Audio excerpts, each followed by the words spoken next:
Hello friends, welcome back to our new blog. मैं नेहा, मैं भास्कर। तो आज हम लोग निकल चुके हैं एक नई ट्रैवल स्टोरी बनाने और हम पहुंच रहे हैं अभी सांची स्तूप, जो कि मध्य प्रदेश में एक वर्ल्ड हेरिटेज साइट है। हम आपके साथ शेयर करेंगे अपना ट्रैवल एक्सपीरियंस और हमारे साथ साथ आप भी इंजॉय कीजिए इस ट्रैवलिंग ब्लॉग को। तो लेट्स गो।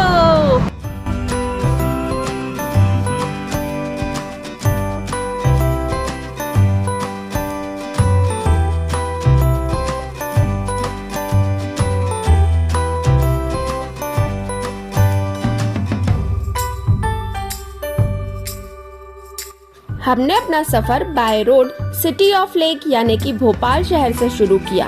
सांची भोपाल और विदिशा के बीच बसा हुआ एक छोटा सा स्थान है। भोपाल से सांची 46 किलोमीटर और विदिशा से मात्र 10 किलोमीटर की दूरी पर है।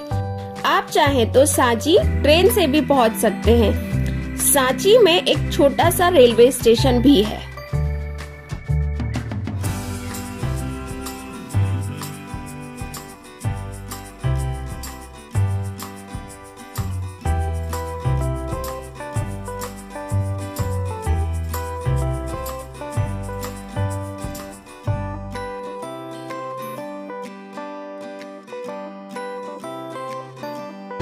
तो फ्रेंड्स, अभी हम आ गए हैं ट्रॉपिक ऑफ कैंसर के पास, जिसे कहते हैं कर्क रेखा, जो कि भोपाल सांची रूट पर है। और भोपाल से लगभग 30 किलोमीटर का सफ़र ख़त्म करने के बाद आपको बीच में ट्रॉपिक ऑफ कैंसर मिलेगा। लगभग 15 किलोमीटर का रास्ता और बचेगा सांची के लिए। और ये जो ट्रॉपिक ऑफ कैंसर जो आप देख रहे हैं यहाँ पे, ये एक्चुअली भारत को 2 भागों में बांटती है, उत्तर एवं दक्षिण में।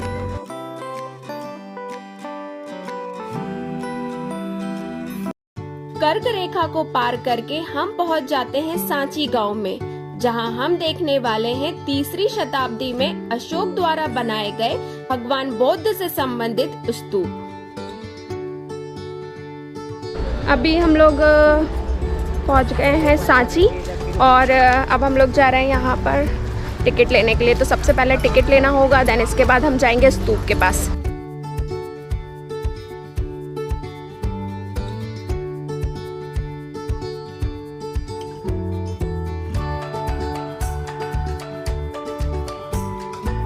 तो हम लोगों ने अभी टिकट ले ली है। जो इंडियंस हैं उनको 40 रुपीज़ पे करना रहता है, और अगर फॉरेनर्स आते हैं तो उनको 600 रुपीज़ पे करना होता है। और इसका जो ओपन होने का टाइम है वो सनराइज़ से लेकर सनसेट तक का रहता है।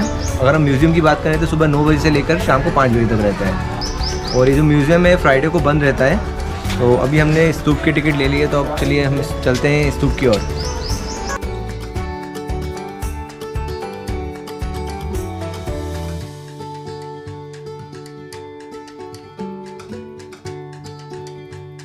अब हम पहुंच चुके हैं सांची स्तूप के पास। हमारे बैक साइड में आप देख सकते हैं कुछ स्तूप आपको दिख रहे होंगे।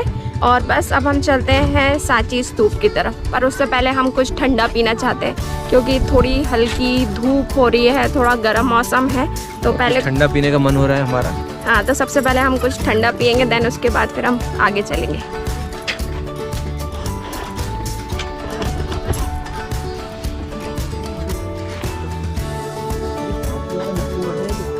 तो आप बिल्कुल भी गलतफहमी में ना रहें कि सांची आए तो आपको सांची के सारे प्रोडक्ट मिलेंगे। वो भोपाल में प्लांट है सांची का, गवर्नमेंट है, जो सांची के नाम से फेमस है।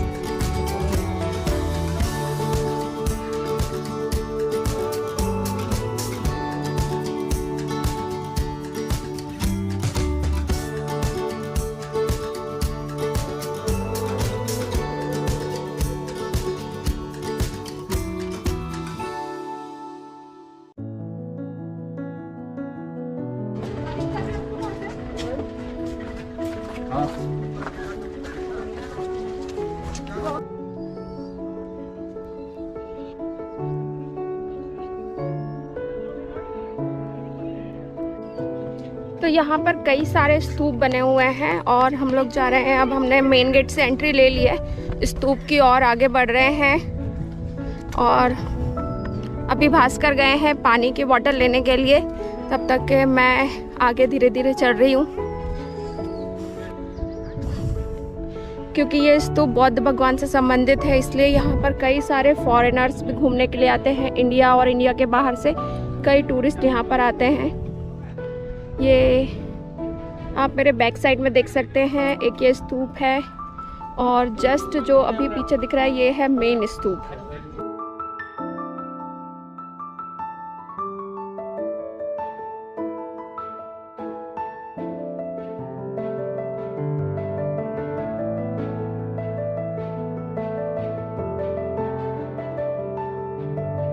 200 के नए नोट पे जो फोटो बनी है सांची स्तूप की, हम उस स्तूप के एग्जैक्टली सामने खड़े हुए हैं। तो इस स्तूप में रखी हुई है भगवान बुद्ध के अवशेष। तो इसकी हिस्ट्री हम जानेंगे गाइड के जरिए। तो हम चलते हैं और गाइड करते हैं और फिर वो हमें बताएंगे इसकी हिस्ट्री के बारे में। तो यहाँ पर अभी हम आए हैं और हमें राकेश जी यहाँ पर गाइड करेंगे, पूरी इन्फॉर्मेशन देंगे सांची स्तूप के बारे में और जगह जितने भी प्लेसेस हैं जी उनके बारे में इन्फॉर्मेशन। बिल्कुल, सांची के स्तूप और इससे रिलेटेड जितने भी सराउंडिंग एरिया में जो लगभग 10-20 किलोमीटर है वो सभी बताएंगे आपको, है ना। कोई जापान से आता है, कोई थाईलैंड से आता है, कोई कोरिया से आता है, कोई वियतनाम से आता है। वो जो पर्यटक आता है हमारे देश को और हमारी संस्कृति को वो काफी करीब से रिस्पेक्ट भी करता है और हमें गौरवान्वित भी करता है, क्योंकि भारत भूमि है जिससे पूरी दुनिया में बुद्ध की शिक्षाएं और शांति के संदेश हैं। बुद्ध नहीं गए वहां, बुद्ध तो सांची भी कभी, लुम्बिनी, बोध गया, सारनाथ, कुशीनगर, वैशाली, राजगृह। क्या हुआ लुम्बिनी में? कब हुआ? 563 बिफोर क्राइस्ट, 563 बीसी, 2563 वर्ष पहले एक राजा थे, कपिल वस्तु में राज करते थे, महाराज शुद्धोधन। शुद्धोधन की जो फर्स्ट वाइफ माया देवी सिद्धार्थ को जन्म देती है। 7 डेज बाद ही जन्म के माता का देहांत हो जाता है, महामाया देवी की डेथ। तो उस बच्चे की जवाबदारी किसने ली? मासी माँ गौतमी ने, माया की सिस्टर गौतमी। और माया ने कहा कि गौतमी समय नहीं है मेरे पास, क्या होगा सिद्धार्थ का? बोले माया चिंता मत कर, दुनिया इसको गौतमी का बेटा गौतम के नाम से जानेगी। तो गौतम बड़े होते गए, राजकुमारी यशोधरा से शादी कर दी लगभग 16 ईयर्स एज में। राहुल का जन्म हो गया, 29 ईयर एज के हो गए, लेकिन मानव जीवन के दुख से दुखी होकर मुक्ति का मार्ग खोजने के लिए इन्होंने सब कुछ छोड़ दिया और लगभग इनको बुद्धत्व पाने में लगे पूरे 6 ईयर। भगवान बुद्ध 35 ईयर एज में बुद्ध हो गए थे सिद्धार्थ। कहां बुद्ध हुए? बिहार के बोध गया। बुद्ध होने के बाद इन्होंने फर्स्ट sermon, फर्स्ट उपदेश कहां दिया? सारनाथ। और चलते चलते जब वो पहुंचे 483 बीसी, 80 ईयर्स एज के हो चुके थे, कुशीनगर। और कुशीनगर में बुद्ध का महापरिनिर्वाण हो गया। तो लास्ट में भगवान बुद्ध के शरीर की अस्थियों का बंटवारा द्रोण ने करवाया। तो बुद्ध के शरीर के जो रेलिक्स हैं, आफ्टर दाह संस्कार अस्थियां हैं, उनको डिस्ट्रीब्यूट किया गया। तो एक स्तूप बनाए गए। 2 सेंचुरी निकल गई। तो पाली भाषा में उस समय कहते थे सर थूप, मिट्टी के गुंबद में अस्थियों को थाप दिया तो उसको कहते थे थूप। थूप कहते कहते स्तूप कहने लगे। तो स्तूप का मतलब है बुद्ध के जाने के बाद भी बुद्ध हमारे बीच हैं, मेमोरी है, सिंबल के रूप में है, मैथोलॉजिकल प्रतीक। संबंध बुद्धिज्म से है लेकिन बुद्ध से नहीं। यहाँ तो बुद्धिज्म अशोक ने शुरू किया, सम्राट अशोक कलिंगा के बाद। और यहाँ इसलिए बुद्धिज्म लेके आए थे कि उनको पूरा सपोर्ट करने वाली उनकी पत्नी देवी कहां से थी? विदिशा से। 3 स्तूप बनाए हुए थे। सबसे पहले बुद्ध का बना था, फिर उनके डिसाइपल्स का बना था, फिर टीचर का बना। तो नंबर 2 भी ओपन हो गया, नंबर 3 भी ओपन हो गया इंग्लिश मैन कनिंघम द्वारा।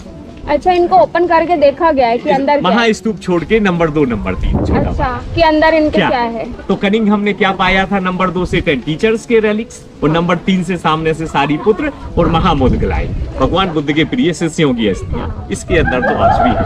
अच्छा, भगवान बुद्ध तो की। ये ओरिजिनल है महास्तूप। तो यहाँ हम देख रहे हैं बच्चों, ये मोनोलिथिक 1 पीस, और कब का है? 100 बीसी का है। जबकि इसके बाजू की जो रेलिंग बनी हुई है ये 2nd सेंचुरी बीसी के है, जिसपे इंस्क्रिप्शंस लिखे हुए हैं पाली भाषा में। ये 2nd सेंचुरी बीसी। पीछे का डोम देखो, अम्ब्रेला ऊपर छतरा वाली, ये डोम पे एक ब्लैक प्लास्टर दिख रहा है ना, ये भी 2nd सेंचुरी बीसी। इसके अंदर टेराकोटा ब्रिक, मिट्टी से भरा हुआ स्तूप, वो 3rd सेंचुरी बीसी का है। मतलब अशोक का बना हुआ स्तूप हमें नहीं दिख रहा है, हमें 2nd सेंचुरी बीसी का दिख रहा है। इसके अंदर एक और स्तूप, सम्राट अशोक देवी के साथ बच्चों के साथ एलिफेंट वाटरफॉल देख रहे हैं। तो समय किसके लिए दिया? परिवार के लिए। और इसमें समय किसके लिए दिया? महल से निकल के पब्लिक के लिए। समय किसके लिए दिया? प्रार्थना के लिए। समय किसके लिए दिया? सत्संग सुनने के लिए भिक्खू की कुटियों में। समय किसके लिए? इकट्ठे होकर ड्रम बजा रहा, सेलिब्रेट कर रहे। सोचो आप कि जो इंसान महल बनाता है वो मनुष्यियां भी बनाता है, वो चैत्य भी सजाता है, वो कपड़े भी पहनाता है। सिर की पगड़ी देखो, कानों में कुंडल देखो, हाथों में कड़े देखो, पहनी हुई धोती देखो, और हर जगह जो पॉइंट होते हैं ना, वहां चीजें ही पहनाई जाती देख रहे आप। तो शरीर की पूरी बनावट देखो, सिर से लेके आप पांव तक, फिर 3D में।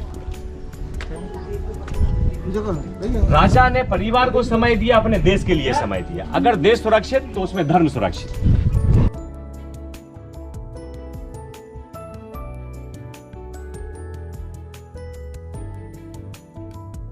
ये कौन सी लैंग्वेज है? पाली भाषा, ब्राह्मी लिपि। कैसे पढ़ते हैं? ऐसे, दा ना अम, दा ना अम, दानम। हम इसको दानम पढ़ते हैं, और वहां पे दा ना अम, ये उल्टा टी दिख रहा है, सब में लिखा है। किसने दान किया? वज्जीगाता सा। क्या नाम है डोनर का? वज्जीगाता से भिक्षुणी दानम। लास्ट में दानम तो आएगी। तो फिर इधर का दानम ऐसा क्यों हो गया? हमने जब इसको दोबारा लगाया तो गड़बड़ कर दी हमने, उल्टा लग गया, अपसाइड डाउन। कब? जब हमने 3 पीस वाला बदला 1912, सर जॉन मार्शल के समय, 100 साल पहले जब एक कंजर्वेशन हुआ था, उस समय गड़बड़ हो गई। वो मेसन को पढ़ना नहीं आता था, तो अपसाइड डाउन सब।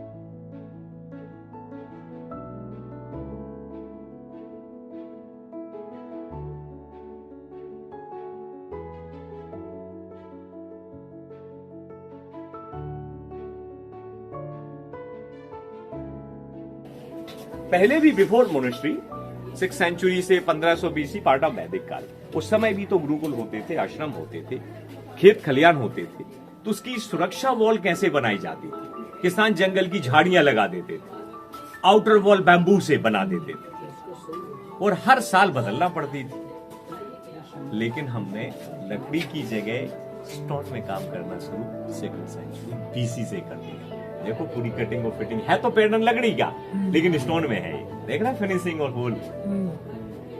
इसीलिए तो सांची जो है ना, वर्ल्ड हेरिटेज साइट का ऐसा है, क्योंकि ये चीजें आपको गेटवे, तोरण, स्टोन या सांची के अलावा कहीं मिल रही। कुछ कार्विंग के पिलर मिले थे हमें भरोत के स्तूप से, वो रखा है कलकत्ता म्यूजियम में, और अमरावती स्तूप से। तो कुछ कुछ इसका हिस्सा ब्रिटिश म्यूजियम तक है। नेशनल म्यूजियम से लेके जगह जगह अंग्रेजों ने जहां जितनी चीज ले जाने की थी, वहां लगाने वाली लगाई और रखने वाली रखी। तो वैल्यू भी समझी उन्होंने, तब तो उनको सुरक्षित किया। चाहे वो दुनिया का कलेक्शन करके, उन्हें पता था कि भाई देश दुनिया के लोग हमारे यहाँ तभी आएंगे जब हमारे पास कुछ होगा। तो हमारा नहीं है, लेकिन दुनिया में तो बहुत कुछ है। तो उन्होंने काफी सारा कलेक्शन किया हुआ है। देख रहे हैं आप ब्रिटिश म्यूजियम में जो है, पूरी दुनिया है वहां पे एक जगह।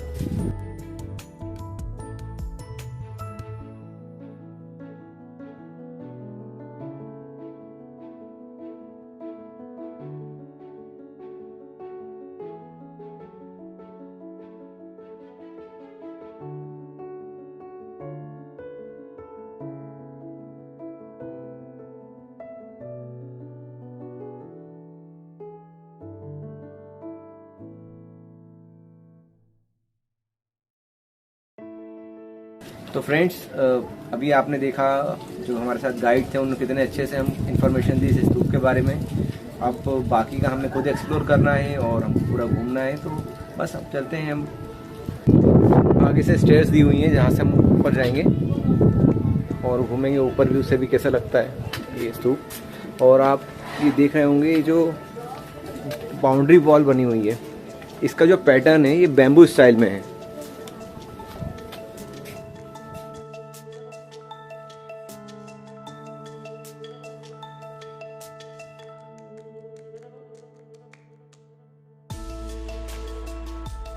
तो हम लोग आ गए हैं स्तूप नंबर 1 के ऊपर। ये जो स्तूप है, इस स्तूप में रखे हुए हैं भगवान बुद्ध के अवशेष और उनकी अस्थियां। और जैसा कि हमें गाइड ने अभी बताया कि इस स्तूप को छोड़ के बाकी सारे स्तूपों को ओपन कर लिया गया है, बट इसे अभी तक के ओपन नहीं किया गया है। जो अशोक द्वारा बनवाया गया था स्तूप वो इसके अंदर है, फिर जॉन मार्शल के द्वारा इसको वापस से ऊपर से पत्थरों से कवर कर दिया गया है। तो इस स्तूप में हम इसके चारों तरफ घूम सकते हैं। और यहाँ पर देखिए ये लिखी हुई है, पाली लैंग्वेज में कुछ लिखा हुआ है। ये पत्थर जिन भी व्यापारियों ने दान किए हैं ये उनके बारे में लिखा हुआ है, उनका नाम लिखा गया है, बट हमें तो ये लैंग्वेज आती नहीं है पढ़ना, तो हम इसके बारे में इसे पढ़ नहीं सकते, बस देख सकते हैं।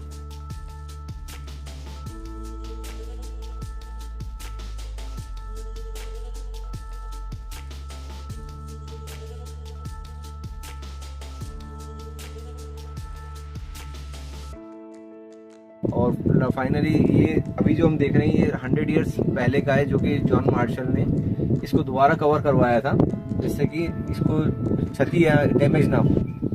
तो ये अभी लेटेस्ट में जो है वो तीसरी लेयर है और काफ़ी अच्छे से एमपी टूरिज्म ने इसे मेंटेन कर रखा है। यहाँ के रख रखाव, यहाँ की क्लीननेस।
अभी जिस तरफ हम जा रहे हैं ये सामने एक मोनेस्ट्री दिख रही है। यहाँ पर जो मॉन्क्स रहते थे, मॉन्क्स के लिए रहने की जगह थी और यहीं पर बाजू में एक वाटर स्टोरेज के लिए पूरा एक पॉन्ड बना के रखा हुआ है। ब्लॉक्स बने हुए हैं छोटे छोटे और काफ़ी बड़ा है ये। और यहाँ पर नेहा मैडम को मंकी भी दिख रहे हैं। कहाँ है नेहा मैडम मंकी? उधर। और हमारे सामने स्तूप दिख रहा है और हम हैं स्तूप के सामने इस मोनेस्ट्री में।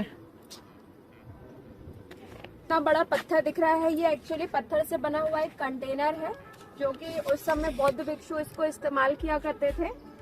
उनको जो भी भिक्षा में मिलता था वो सभी लाके इसमें जमा कर दिया जाता था और फिर सारे बौद्ध भिक्षुओं को डिस्ट्रीब्यूट किया जाता था। यहाँ से टूट गया है क्योंकि ये काफी टाइम पुराना है तो ये टूट गया है।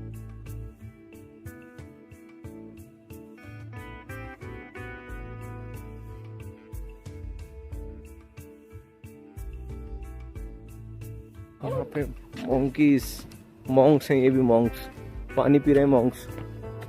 और अगर हम इस रास्ते से सीधे चलते जाएंगे तो फिर हम लोग नीचे पहुंच जाएंगे, यानी जहाँ पर हमने टिकट्स लिए थे।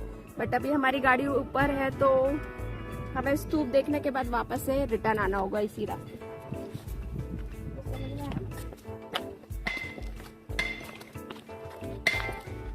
इस पत्थर के बने हुए रास्ते से हम यहाँ पहुँच चुके हैं। यहाँ पर हमारे बैक साइड में एक और स्तूप है और जस्ट हमारे राइट में एक पॉन्ड है। और ये सारे पॉन्ड उस समय में पानी पीने के लिए इस्तेमाल किए जाते थे। अब तो यहाँ पर काफ़ी गंदा पानी हो चुका है क्योंकि इसका इस्तेमाल नहीं होता। और अभी हम चलते हैं इस खूबसूरत से स्तूप में।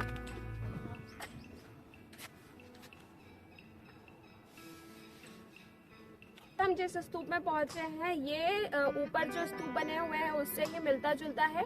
यहाँ पर बौद्ध भिक्षुओं के जो टीचर्स रहते थे उनकी यहाँ पर उनके अवशेष यहाँ पर मिले हैं और उनकी अस्थियां यहाँ पर मिली है। तो अभी हम चलते हैं स्तूप के अंदर।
तो दोस्तों फाइनली आज हमने घूमा सांची और जाना यहाँ की हिस्ट्री बुद्ध से लेकर अशोका तक की और काफी एंजॉय किया।